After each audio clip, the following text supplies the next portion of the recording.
Welcome back everyone for a major mover, Cobra Kai Season 6, WatchParty. The new season is getting closer and closer. And as it gets closer still, more info and news is emerging about what is to come.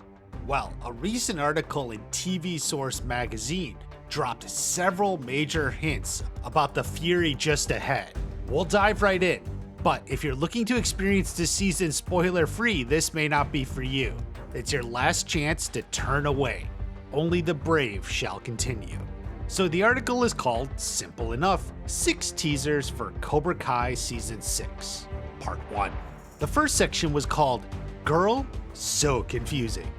Or perhaps pronounced, Girl, So Confusing.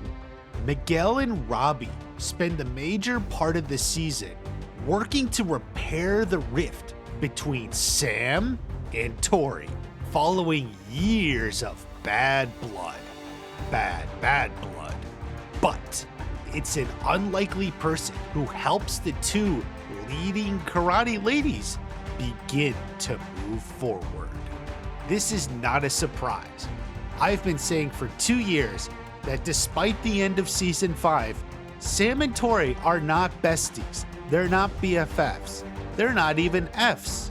They were simply two former rivals who were able to unite around a common goal, stopping Cobra Kai, or Terry Silver's Cobra Kai. That was it. All that tension and rivalry and bad blood is not going away soon or easy. It's very understandable Miguel and Robbie are going to be caught in the crossfire, trying to calm things down, so to speak. However, the major clue here, an unlikely person helps them begin to move forward. While moving forward was Johnny's lesson back in Season 2. And if you keep pushing and keep moving forward, you're gonna go to places you never even dreamed of. You refuse to move forward. What happens when we do that, Mr. Diaz? You get stuck like cement. But that's not who it's referring to here. There aren't many options who this unlikely person could be. Amanda might have been an unlikely help in Season 4, but she's not unlikely in Season 6. In fact, Amanda would be an obvious choice. The only unlikely person this could be would be Mike fucking Barnes. Yeah, Mike Barnes means business. He's serious. He's not gonna put up with bullshit, interpersonal rivalries and other stuff based on misunderstandings and conflict from a year or more ago. He has a mission. He's putting these girls in line, kicking them into shape, getting them ready for the tournament. But then maybe it's not Mike fucking Barnes. Maybe it's someone who can relate to them a little better. What if it's a girl? Julie Pierce. A lady who can relate to them, who can see both sides, who can come in as a neutral party.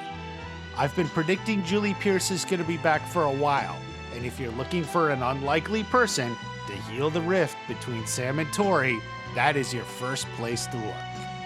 Will she be in as early as episode 1 or not till episode 5? We'll have to wait and see. I've certainly been talking about it. Part 2, working 9 to 5. In an attempt to build a life for his family, Johnny enlists Chosen's help to find a new home. He also begins a new job at a very familiar location. Well, Johnny's looking for a home. Is that this shot in the trailer? Maybe. Perhaps Chosen's helping him build the home by chopping some wood. That would be a funny revelation of this scene in the trailer.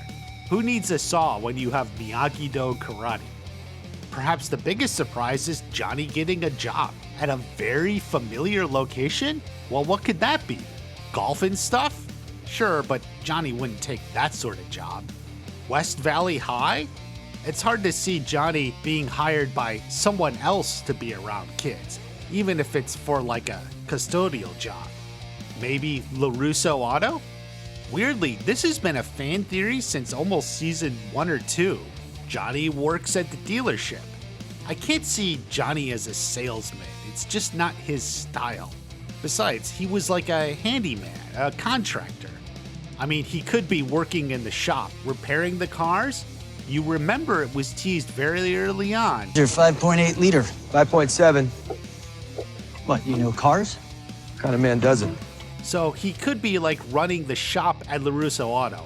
However, would Johnny be able to swallow his pride and work with Daniel? Or more specifically, work for Daniel? That's a bit of a stretch. I mean, it's one thing that they're getting along now and teaching side by side, but Daniel would be his boss, and I don't know if Johnny would like that. Heck, I don't know if I would like that. But we'll have to see. Johnny does want to care for the baby. Make it pink, make it blue. Speaking of Johnny's family, fans will finally learn the gender of the baby. Okay, it's a girl. Come on, guys. Is this really a big guess or mystery? Everyone knows he's not going to have another boy.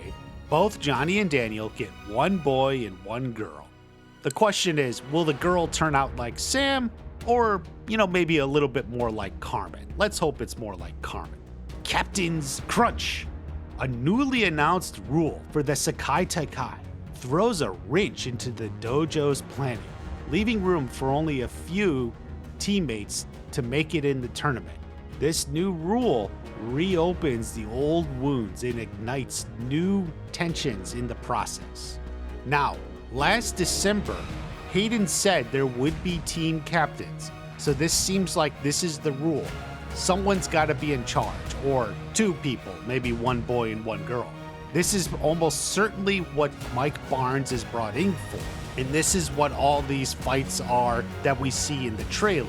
I've been predicting for a while now that the selection process, or elimination process as Mike Barnes calls it, is going to definitely reignite these wounds.